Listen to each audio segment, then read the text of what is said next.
Hai, apa kabar semuanya? Kita ketemu lagi dengan Bunda Alexia. Kali ini kita akan belajar UKBM 11 tentang stoichiometry atau perhitungan kimia. Semoga kalian semua tetap dalam keadaan sehat walafiat, sehingga bisa mengikuti pembelajaran kali ini dengan tetap semangat. Oke? Nah, Bunda ingin menyapa kalian semua. Ya, selamat bergabung di kelas Bunda Alexia. Ya, Assalamualaikum, apa kabar semuanya? Sehat semua ya? Meskipun kita masih belajar dari rumah, tidak bisa bertatap muka, tapi harus tetap semangat dan tetap sehat tentunya. Dan jangan lupa untuk bahagia. Oke? Nah, sebelum kita membahas inti dari materi yang akan kita pelajari kali ini, yaitu tentang perhitungan kimia, maka Bunda ingin sekali mengingatkan kepada kalian sebetulnya reaksi kimia dalam kehidupan kita sehari-hari itu emangnya ada gitu kan. Pasti kalian berpikir seperti itu. Ngapain sih guru itu harus ngajarin kita tentang reaksi kimia, menyetarakan reaksi, sekarang mau diajarin lagi perhitungan kimia. Memang ada manfaatnya dalam kehidupan kita sehari-hari. Nah, sekarang Bunda akan memberikan contoh nih. Dalam kehidupan kita sehari-hari, itu banyak sekali reaksi-reaksi kimia berlangsung. Nah, Bunda di sini hanya memberikan contoh 4 saja ya, karena kalau Bunda ceritakan semuanya, akan habis waktunya hanya untuk membahas reaksi kimia yang ada di dalam kehidupan kita sehari-hari, karena luar biasa banyaknya. Ya, tidak hanya puluhan, mungkin ribuan, bahkan ratusan ribu. Nah, salah satu contoh yang paling mudah kita amati adalah reaksi pembentukan karat. Kalian tahu karat kan? Iya, karat yang suka ada di logam-logam, besi-besi yang nempel itu, yang warnanya kuning-kuning keemasan, itu namanya karat, atau sering disebut sebagai korosi. Nah, karat atau korosi ini merupakan suatu proses reaksi redoks, di mana besi mengalami oksidasi oleh oksigen atau air, sehingga menghasilkan senyawa karat, yaitu Fe2O3. Nah, contoh yang kedua adalah penggerak roket. Loh, Bunda, roket itu bukannya sistemnya mekanik ya? Kok ada kimianya? Betul, memang roket itu dirancang untuk apa itu? Ya, untuk menjelajah ruang angkasa. Karena rasa keingintahuan kita manusia yang sangat besar, maka manusia menciptakan roket, membuat roket. Ya, membuat roket. Nah, roket itu prinsip dasarnya adalah reaksi eksoterm loh. Kalian masih kalian sudah belajar belum? Belum ya? Iya, nanti kita belajarnya di kelas 11. Nggak apa-apa, sedikit saja kita singgung. Reaksi eksoterm itu adalah reaksi di mana ada pelepasan energi atau panas dari sistem ke lingkungan. Nah, energi yang dilepaskan inilah yang nanti digunakan untuk mendorong supaya roketnya itu bisa terbang ke luar angkasa, menghasilkan energi yang sangat besar. Nah, contoh yang ketiga, proses fermentasi tape.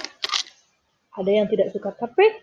Ya, tapi pasti semua tahu ya tape itu seperti apa. Ada tape singkong, ada tape ketan, ya semua pasti kenal itu semua.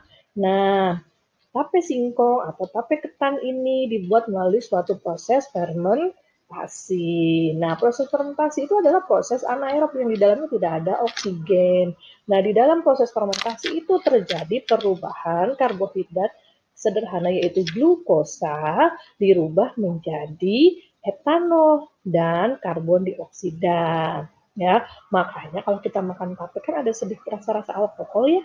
Nah, karena di dalamnya dihasilkan alkohol. Nah, jelas itu ada reaksi kimianya kan. Nah, contoh yang keempat, fotosintesis. Siapa yang tidak kenal fotosintesis? Iya, setiap pagi ketika ada sinar matahari, maka tumbuh-tumbuhan akan mengalami fotosintesis. Sudah yakin kalian belajar tentang fotosintesis itu sejak ada di SD dulu ya. Nah, proses fotosintesis ini adalah proses di mana karbon dioksida dirubah menjadi glukosa dan oksigen. Oksigennya itulah yang kita hirup oleh manusia dan tumbuh-tumbuhan juga hewan ya. Nah, karbon dioksidanya dirubah tuh menjadi glukosa dan oksigen. Jelas kan di dalamnya ada reaksi kimia? Nah, itu adalah contoh-contoh reaksi kimia dalam kehidupan sehari-hari. Artinya, ketika kita belajar kimia, belajar reaksi kimia, bahkan belajar perhitungan kimia, itu bukan tanpa manfaat. Jelas pasti ada manfaatnya dalam kehidupan kita sehari-hari, ya kan? Nah, sekarang kenapa harus belajar perhitungan kimia, Bun? Menghitung itu pusing. Nah, coba kita belajar dulu. Kan katanya tak kenal maka tak sayang. Maka kenali dulu apa sih perhitungan kimia itu. Oke, kita lihat ya. Nah, kalian pasti kenal kan gambar yang ada di situ? Ya betul, itu adalah gambar pancake. Enak nggak pancake tuh? Enak sekali. Apalagi dikasih madu atau sirup mentol di atasnya, dikasih parutan kejunya, lezat sekali pancake-nya. Nah, ada yang bisa bikin pancake? Nah, mungkin anak-anak perempuan nih pada pinter bikin pancake nih ya. Nah, kalau kita membuat pancake, itu pasti ada resepnya nggak? Iya kan, ada aturannya kan, nggak bisa asal memasukkan terigu, tidak bisa asal memasukkan susu, tidak bisa asal memasukkan telur sesuka kita. Bisa-bisa pancake-nya tidak jadi, tidak kalaupun jadi juga penampilannya tidak menyenangkan, rasanya juga kurang enak. Nah, kita punya resep. Misalnya satu cangkir adonan ditambah satu cangkir susu ditambah satu telur itu akan menghasilkan 8 buah pancake. Nah, berarti ada adonan khususnya, ada aturan mainnya supaya dihasilkan pancake yang enak, yang lezat, yang teksturnya pas. Nah, kalau kita ingin membuat 24 pancake, bagaimana? Tentunya resep itu harus kita sesuaikan. Kalau tadi satu cangkir untuk 8 pancake, berarti kalau 24, 3 kalinya dong. Nah, berarti satu cangkir dikalikan 3. Jadi 3 cangkir adonan, 3 cangkir susu, dan 3 cangkir telur. Maka 3 cangkir telur, 3 butir telur maksudnya. Nah, itu akan menghasilkan 24 buah pancake. Nah, di sini tanpa sadar kalian belajar stokiometri loh. Kok bisa, Bu? Nah, iya karena kalian menggunakan aturan, menggunakan resep, menggunakan perhitungan supaya menghasilkan makanan yang lezat dengan tekstur yang pas tentunya. Nah, berarti tanpa kita sadari sebetulnya stokiometrik dan kehidupan kita sangat berkaitan erat. Nah, jadi jangan bilang dulu kalau menghitung dalam kimia itu susah ya. Kita coba dulu, kita belajar dulu karena tekanan kata sayang, ya kan? Nah, sekarang kita lanjutkan. Coba, itu kalau bikin pancake. Sekarang bagaimana kalau dalam kimia? Nah, tadi kita punya contoh tuh, reaksi fotosintesis, ya kan? Masih ingat tadi yang udah sampaikan?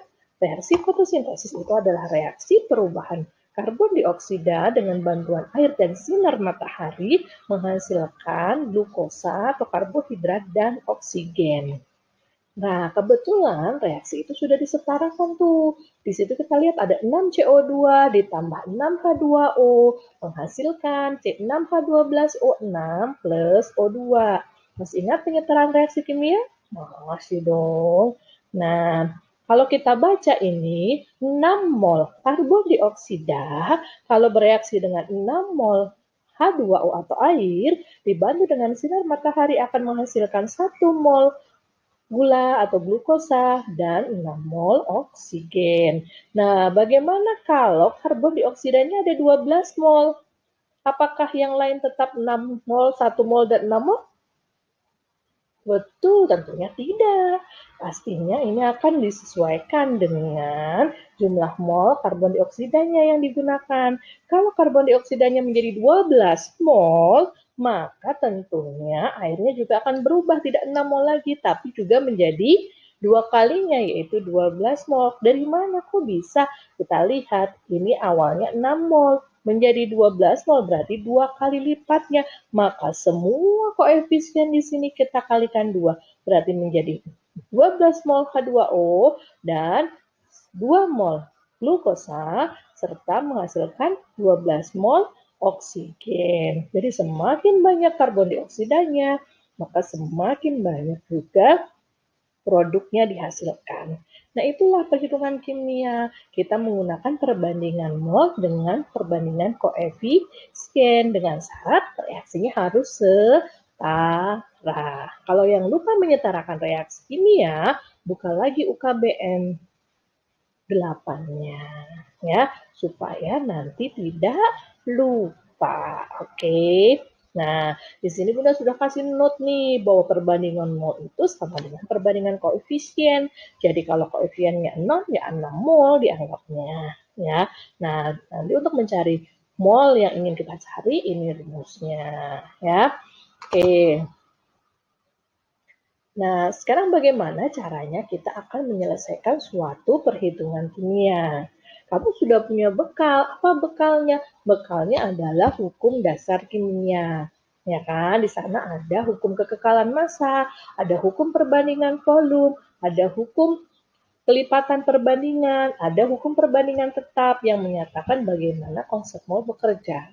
Sebelumnya juga kalian sudah belajar tentang konsep mol, bagaimana merubah dari mol menjadi massa, merubah mol menjadi volume dalam keadaan STP ataupun pada suhu dan tekanan tertentu, ya kan? Bagaimana merubah jumlah mol menjadi jumlah partikel. Nah, itu dasarnya. Nah, sekarang kita akan menggunakan itu, mengaplikasikan itu, digabungkan dengan reaksi kimia yang sudah kita pelajari juga, menghasilkan suatu perhitungan kimia.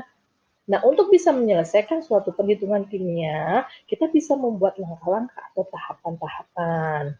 Ya, kalau misalnya nanti kurang jelas dengan ini, Bunda juga akan tambahkan video yang lain untuk membantu pemahaman kalian tentang penyelesaian suatu perhitungan kimia. Oke, bagaimana kita menyelesaikan suatu perhitungan kimia?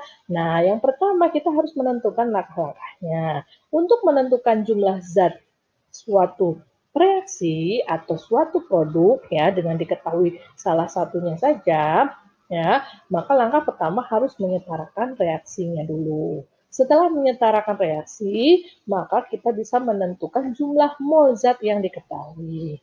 Setelah menentukan jumlah mol zat yang diketahui, kita bisa menentukan jumlah mol zat yang ditanya. Setelah itu, tentukan variabel yang ditanyakan. Kalau yang ditanyakan massa, ya tentukan massanya. Yang ditanyakan volume, tentukan volumenya. Yang ditanyakan jumlah partikel, ya tentukan jumlah partikelnya. Gitu ya. Oke, sekarang ini ada contohnya nih, supaya kalian lebih paham. Bisa kelihatan ya? Oke. Sebanyak 3,42 gram aluminium sulfat dihasilkan dari reaksi antara bauksit dengan asam sulfat, seperti persamaan reaksi berikut. Ini ada persamaan reaksinya. Al2O3 ditambah H2SO4 menghasilkan Al2SO4 3 kali ditambah H2O. Nah, di sini ada clue-nya, belum setara. Ya, tugas kalian adalah menghitung massa bauksit yang direaksikan. Nah, langkah yang pertama, setarakan persamaan reaksi. Nah, kita sudah dikasih clue, reaksinya belum setara, berarti reaksinya harus disetarakan dulu. Nah, di sini reaksinya adalah Al2O3 ditambah H2SO4 menghasilkan Al2SO4 3 kali ditambah H2O. Masih ingat cara menyetarakan? Ya, betul. Jumlah atom di sebelah kiri harus sama dengan jumlah atom di sebelah kanan. Kalau di sini ada Al, maka Al-nya di sebelah kiri ada berapa? Ini ada 2. Nah, di sebelah kanan juga ada 2. Berarti jumlah Al di sebelah kiri dan sebelah kanan sudah sama. Lalu kita lihat. Ya, yang lain dulu, jangan O-nya dulu. Lihat di sini SO4. SO4 di sebelah kiri ada 1, di sebelah kanan ada 3. Maka supaya setara kita menambahkan koefisien di depan H2SO4 menjadi 3H2SO4. Sekarang SO4-nya ada 3 dong. Nah, karena SO4-nya ada 3 berarti H-nya menjadi 3 kali 2, 6. Sedangkan di sebelah sini H-nya cuma ada 2 tadinya, maka kita perlu menambahkan angka 3 di sini. Nah, sekarang kalau dilihat reaksinya sudah setara, tinggal dicek nih, benar nggak jumlah atom di sebelah kiri dan sebelah kanannya sama. Nah, langkah yang kedua, kalau sudah setara reaksinya, tentukan jumlah mol zat yang diketahui. Nah, kan kita sudah diberi clue di sini ada 3,42 gram aluminium sulfat. Berarti jumlah zat yang diketahui adalah aluminium sulfat. Massanya sebesar 3,42 gram. Karena kita hanya bisa bekerja dengan mol, maka massanya harus kita rubah dulu menjadi mol. Masih ingat bagaimana merubah massa menjadi mol? Kalau lupa, bisa dinyanyikan sedikit tuh. Mol kali AR atau MR jadi massa. Berarti mol kali AR atau MR jadi massa. Berarti kalau dicari mol, massa dibagi AR atau MR. Karena ini senyawa, bukan unsur, maka yang kita gunakan adalah MR. Kita cari MR Al2SO4 3 kali. Ya, kalau yang lupa ini sudah ada caranya. Lalu kita masukkan angka-angkanya ke dalam rumus M sama dengan massa dibagi MR, 3,42 dibagi 342, menghasilkan 0,01 mol. Karena sudah ketemu molnya, ya, maka kita bisa menentukan jumlah zat yang ditanya. Yang ditanya apa? Massa bauksit yang direaksikan. Bauksitnya adalah Al2O3. Maka kita cari dulu mol bauksitnya. Mol bauksitnya kita dapatkan dari perbandingan koefisien. Kita lihat di sini koefisien bauksitnya 1, koefisien Al2SO4 3 kalinya 1, koefisiennya 1:1. Berarti kalau mol Al2SO4 3 kalinya 0,01 mol, berarti mol bauksitnya juga sama 0,01 mol karena perbandingannya sama 1:1. Sehingga massa Al2O3 sama dengan N kali MR sama dengan 0,01 dikalikan MR-nya Al2O3. Ternyata isinya dapatnya 1,02 gram. Oke, sampai di sini bagaimana? Ada yang mau ditanyakan atau ada yang bingung ya? Nanti bisa ditanyakan lewat PCR ya, grup WhatsApp kita. Oke, kita lanjutkan ya. Nah, ini tadi yang pertama kita adalah menentukan suatu zat jika diketahui salah satu reaksi atau salah satu produk. Nah, yang kedua itu kita akan melakukan atau menentukan reaksi pembatas. Apa itu reaksi pembatas? Reaksi pembatas itu adalah zat yang menjadi pembatas suatu reaksi. Jadi dia yang akan menentukan jumlah mol dari zat-zat yang bereaksi ataupun zat-zat yang dihasilkan dalam suatu reaksi. Kenapa perlu pembatas? Karena dalam suatu reaksi, contohnya Ha ditambah B menghasilkan C, maka di dalamnya ada dua reaksi. Ada A dan B sebagai reaksi. Nah, kalau dua-duanya diketahui, kan kita tidak tahu mana yang akan menjadi pembatasnya. Maka kita harus menentukan dulu pembatasnya. Nah, pembatasnya ini ditentukan dengan cara, ya yang pertama sama, setarakan sama reaksinya. Lalu tentukan jumlah mol reaksinya. Lalu kemudian kita akan membagi jumlah mol dengan koefisien. Nah, setelah jumlah mol dibagi dengan koefisien, maka kita akan tahu yang hasilnya lebih kecil itu adalah reaksi pembatasnya. Nah, ini contohnya ya.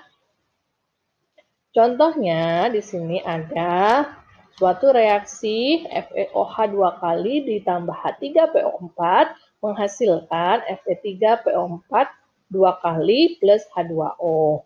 Ya, kalau kita mereaksikan 3,2 gram FeOH 2 kali dan 2,5 gram H3PO4, maka tentukan reaksi yang berperan sebagai pembatas dan massa sisa dari reaksi yang lainnya.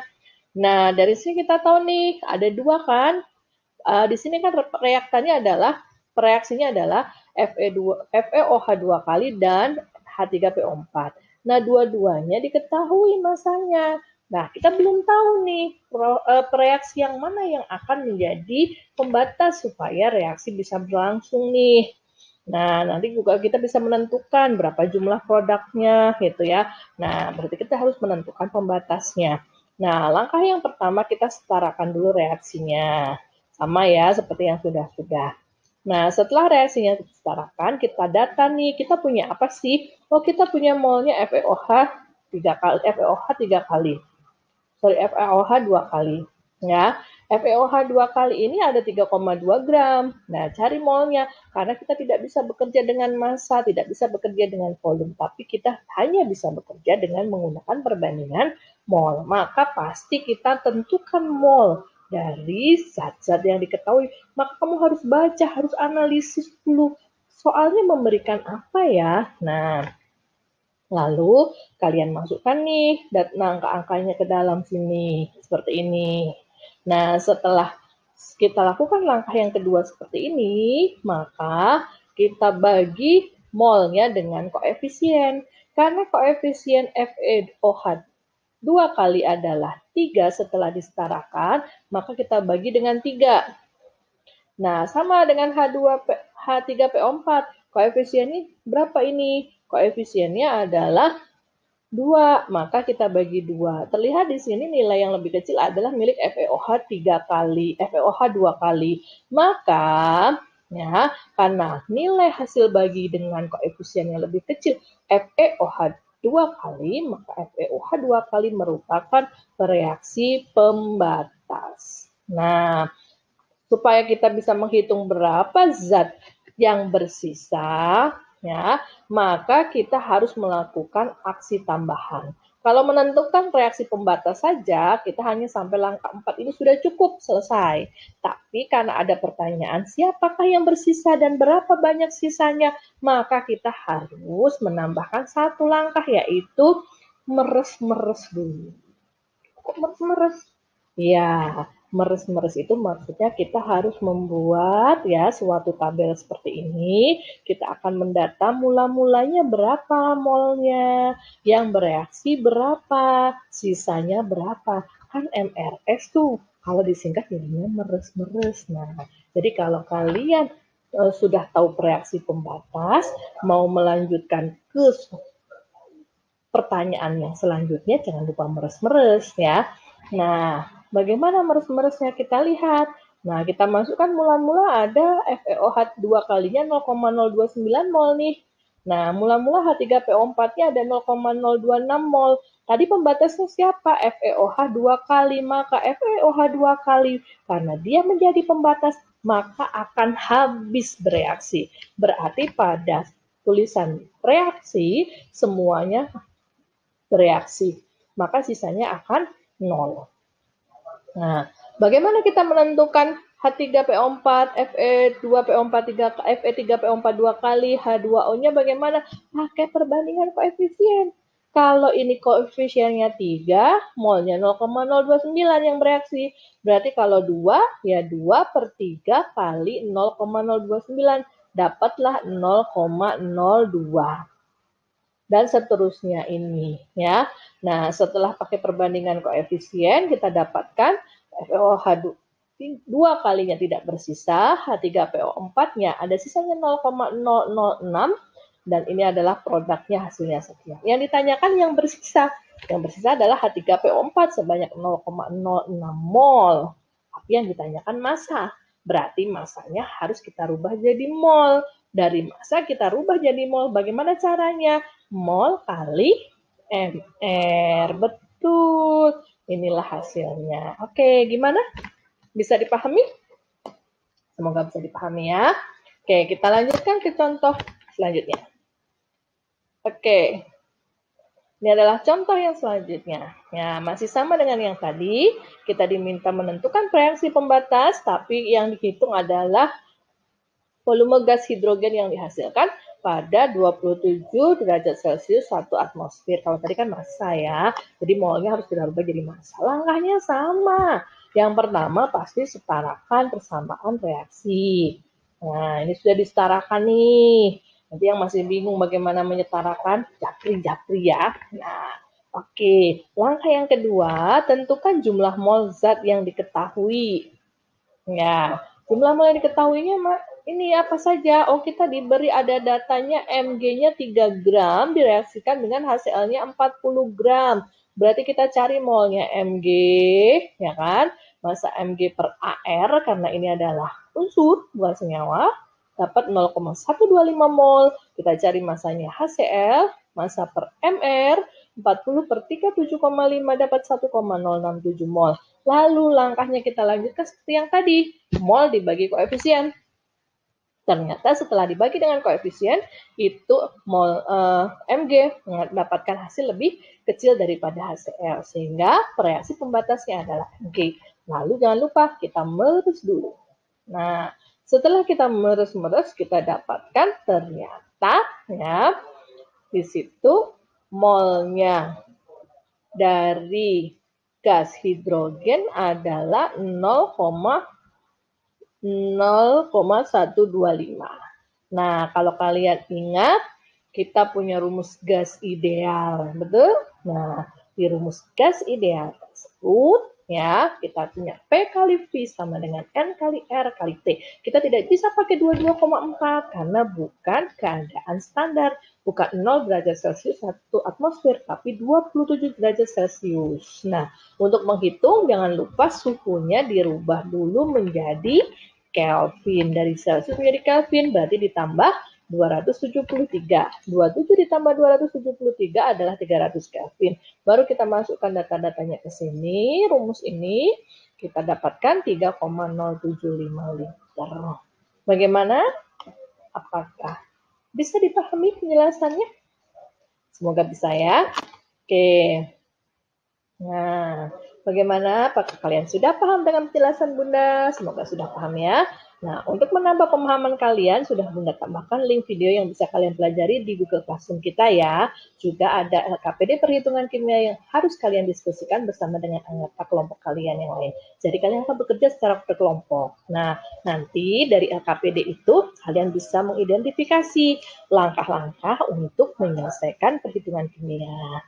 Nanti langkah-langkahnya kalian rubah menjadi infografis yang menarik. Silakan mau menggunakan apa saja, lalu kalian unggah, kalian masukkan ke dalam Google Slide kolaborasi.